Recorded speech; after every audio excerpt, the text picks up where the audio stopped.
On February 17, 1974, Fort Worth, Texas, witnessed an event that would haunt the city for nearly half a century.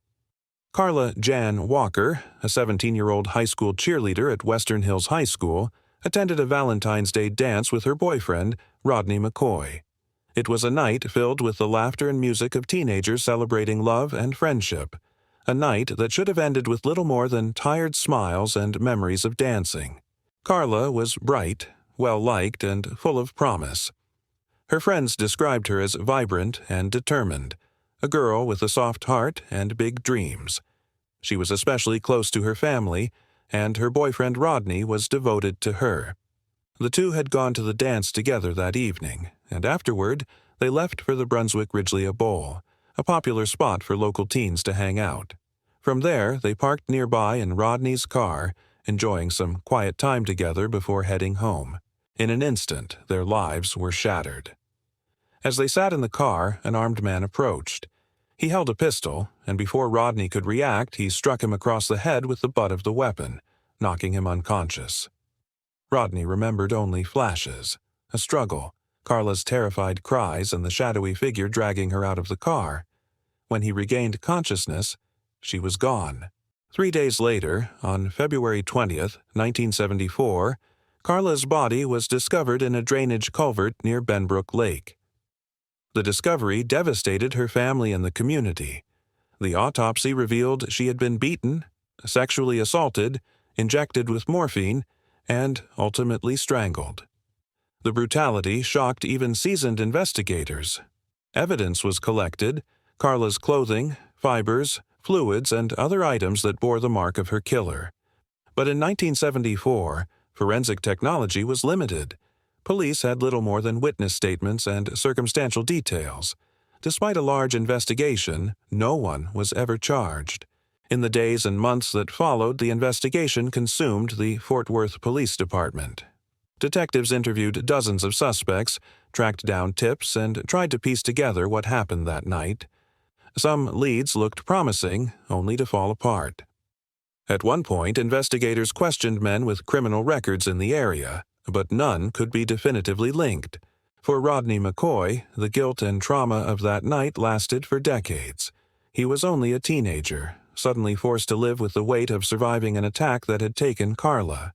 He told investigators and later the public what he remembered: the man's rough voice, his white appearance, and the gun. But those details, without further corroboration, weren't enough to build a case. The Walker family's grief was endless. Carla's parents and siblings kept her memory alive, refusing to let her be forgotten. Each year that passed without answers felt like reopening the wound. They lived in a limbo that many families of murder victims know too well: the terrible absence of closure. The years turned into decades. Advances in DNA testing began in the 1980s and 1990s, and by the 2000s, cold cases across the United States were being revisited. The Carla Walker case remained open but unsolved. Evidence from the crime had been preserved, including her clothing and other biological samples. The careful storage of this evidence would later prove critical. Forensic DNA analysis had already revolutionized criminal justice, but in its early years, the technology required large, uncontaminated samples. As techniques improved, smaller and more degraded samples could be tested. In the 2010s, private laboratories specializing in advanced DNA testing and genetic genealogy began offering services to law enforcement. These methods didn't just identify suspects directly. They could also identify relatives of a suspect, leading investigators to families and eventually to the killer. By 2019, interest in revisiting Carla's case had intensified. Fort Worth Police partnered with Othram Inc., a forensic laboratory in Texas specializing in difficult DNA cases. Othram used cutting-edge techniques to analyze the degraded samples preserved from 1974.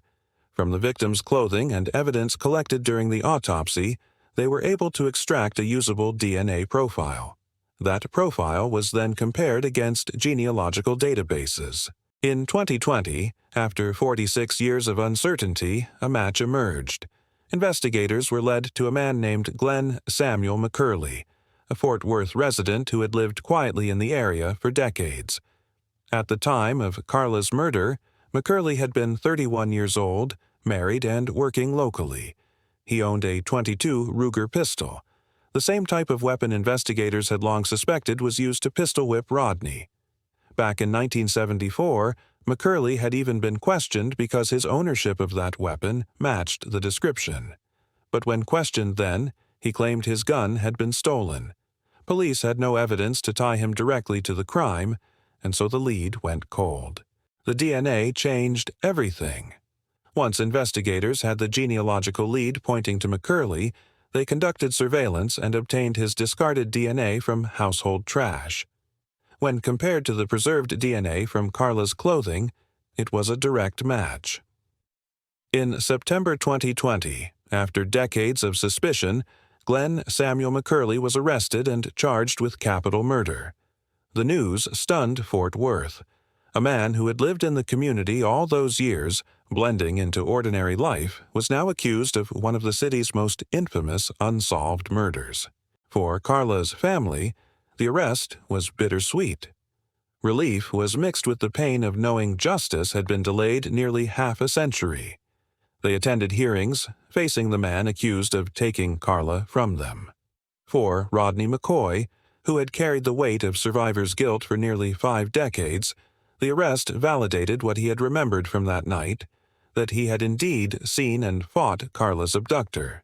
The trial was set in 2021. Prosecutors prepared a case built around DNA evidence and the timeline of McCurley's life. They also pointed to his early ownership of the pistol and his statements to police in 1974. But before the trial could proceed to a full jury verdict, McCurley changed his plea. In August 2021, after nearly a week of testimony, he pleaded guilty to Carla Walker's murder. The plea spared Carla's family and Rodney from further testimony, but it also avoided a drawn-out legal battle. The judge sentenced McCurley to life in prison without the possibility of parole. In the courtroom, Carla's family expressed both sorrow and relief. Her brother and sister spoke about the decades of grief, the hole left in their family, and the strength it took to live without answers for so long.